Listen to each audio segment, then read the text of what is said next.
नमस्कार दोस्तों, SBI securities morning podcast में आपका स्वागत है। आज के पॉडकास्ट में हम बैंक निफ्टी में क्या उम्मीद करें इस पर बात करेंगे। साथ ही ऐसे कौन से सेक्टर्स और स्टॉक्स हैं जिन पर आपको नजर रखनी चाहिए उस पर भी हम बात करेंगे। सो फ्रेंड्स, सबसे पहले अगर हम ग्लोबल मार्केट्स पे एक नज़र डालें तो गुरुवार को उम्मीद से बेहतर सीपीआई संख्याओं के बाद ब्याज दरों के बारे में एक आशा की किरण नजर आती है और उसके कारण अमेरिकी इंडाइसेस जो है वो ऊपर के लेवल्स पे खुले और इस सकारात्मक शुरुआत और नए ऑल टाइम हाई लेवल के बावजूद नेस्डेक और S&P 500 में एक लाभ हानि का अनुभव हुआ। नेस्डेक में 2% की यहाँ पे गिरावट देखने को मिली, S&P 500 में लगभग 1% की गिरावट है और इस बीच डाउ ने दिन का अंत जो है फ्रेंड्स फ्लैट नोट पर किया। सबसे उल्लेखनीय बात यह है कि S&P 500 ने एक बेयरिश एंगल्फिंग कैंडलस्टिक पैटर्न बनाया। ये काफ़ी मंदी को दर्शाने वाला कैंडलस्टिक पैटर्न है जो ऊंचे स्तरों पर एक चेतावनी को भी दर्शाता है और आगे बढ़ते हुए 56.30 56.50 ये जो जोन है ये इसके लिए एक रेजिस्टेंस के तौर पे कार्य करता हुआ नजर आ सकता है। दोस्तों, बात करें अगर हम कच्चे तेल की तो 83.80 83.60 ये इसके लिए एक सपोर्ट के रूप में एक्ट कर सकता है। निफ्टी पर नजर डालें तो साप्ताहिक समाप्ति के दिन यानी वीकली एक्सपायरी के दिन इंडेक्स जो है फ्लैट नोट पर क्लोज हुआ और लगातार दूसरे कारोबारी सत्र के लिए फ्रेंड्स इसने एक लॉन्ग विक जो है बेरिश कैंडल बनाई है और लंबी जो है छाया जो है निचले स्तरों पर एक खरीदारी को भी इंगित करती है। आगे बढ़ते हुए 24,290 24,270 का जो जोन है एक सपोर्ट के रूप में एक्ट करेगा और यदि इंडेक्स इसके नीचे फिसलता है तो यस उसके बाद में हमको 24,190 24,210 की जोन नजर आ सकते हैं। ऊपर की ओर बात करें तो 24,390 24,410 का जो जोन है वो एक रेजिस्टेंस के रूप में कार्य करता हुआ नजर आएगा और अगर इसके ऊपर हम निकलते हैं तो ये रैली एक्सटेंड हो सकती है 24,550 से 24,600 के लेवल्स तक, तो ये जरूर देखने वाली बात रहेगी। बात करें डेरिवेटिव्स की तो फ्लैट नोट पर इंडेक्स जो है क्लोज हुआ और मामूली ओपन इंटरेस्ट में लगभग तकरीबन 2% की यहाँ पे गिरावट आई है। एक शॉर्ट कवरिंग हम कह सकते हैं इसको, ज़रा सा मतलब प्राइस में तो हमको एक्शन नहीं दिखा लेकिन OI में ज़रूर 2% की गिरावट नज़र आई है। अगर हम कंपोनेंट्स देखें इंडेक्स के 13 में लॉन्ग बिल्डअप और 11 में शॉर्ट कवरिंग देखी गई है, यानी 24 में तेज़ी अगर हम कुल मिलाकर देखें, वहीं 19 में शॉर्ट बिल्डअप और 7 में लॉन्ग अनवाइंडिंग, यानी 19 + 7 26 में हमको एक तरह से मंदी देखने को मिली। तकरीबन मोर और लेस सिमिलर ही रहा तेजी और मंदी का।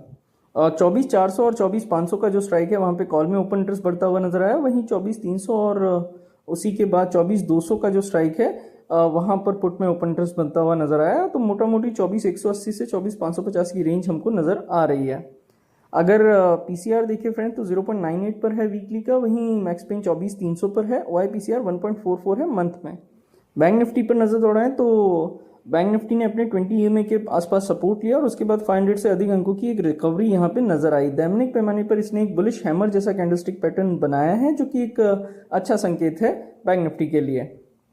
आगे बढ़ते हुए 52,050 52,000 का जो जोन है वो सपोर्ट के रूप में कार्य कर सकता है और जब तक 52,000 के ऊपर इंडेक्स टिका हुआ है तब तक 52,600 तक ये रैली अपने आप को एक्सटेंड करती हुई नजर आएगी और उसके पार होने पर हम 52,900 की तरफ यात्रा कर सकते हैं। बैंक निफ्टी में नीचे की ओर 52,000 टूटता है तो 51,700 के लेवल तक एक दबाव हमको बनता हुआ नजर आएगा।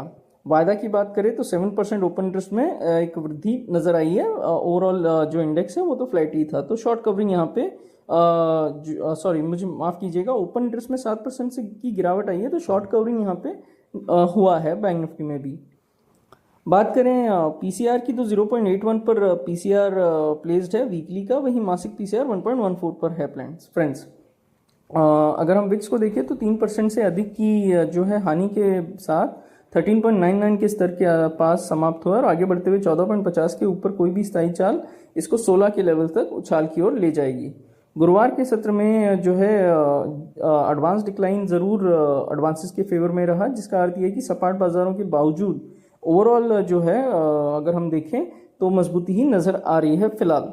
Nifty oil and gas, Nifty CPSE और निफ्टी PSE जो है अपना बेहतर प्रदर्शन जारी रख सकते हैं और इसके लिए ये ज़रूर देखना ज़रूरी होगा कि इनके जो स्टॉक्स हैं इनको वॉचलिस्ट में रखना, ताकि कोई भी अपॉर्चुनिटीज़ वहाँ पे आती है तो ज़रूर उनको फ़ायदा उठाया जा सके। तो Nifty oil and gas, Nifty CPSE और निफ्टी PSE ये ज़रूर शॉर्ट टर्म में अच्छा प्रदर्शन रख सकते हैं अपना जारी। FIDI डेटा पे नजर दौड़ाएं तो 1137.01 करोड़ की बिक्री जो है FI ने की, वहीं DI ने 1676.47 करोड़ की खरीदारी की है फ्रेंड्स।